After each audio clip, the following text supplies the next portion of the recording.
حضرت یعلا بن مملک بیان کرتے ہیں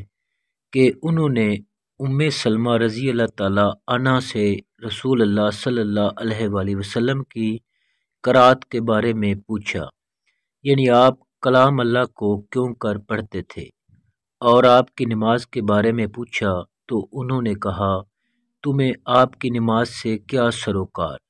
یعنی تمہارا پوچھنا بے فائدہ ہے، کیونکہ تم ویسی نماز نہیں پڑھ سکتے۔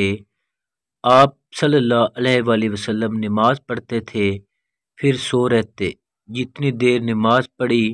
پھر نماز پڑھتے، جتنی دیر سوئے تھے،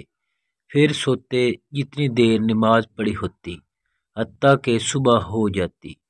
پھر انہوں نے آپ کی قرات بیان فرمائی تو ایسی قرات بیان فرمائی جس کا ہر حرف الگ الگ سمجھ میں آتا تھا۔ حضرت عبداللہ بن عمر بن عاص رضی اللہ تعالیٰ عنہ سے مروی ہے، رسول اللہ صلی اللہ علیہ وآلہ وسلم نے فرمایا، اللہ عز و جل کو سب سے پیارا روزہ حضرت داؤد علیہ السلام کا روزہ ہے۔ وہ ایک دن روزہ رکھتے تھے اور ایک دن چھوڑتے تھے، اور اللہ تعالیٰ کو سب سے زیادہ محبوب نماز حضرت داؤد علیہ السلام کی نماز ہے۔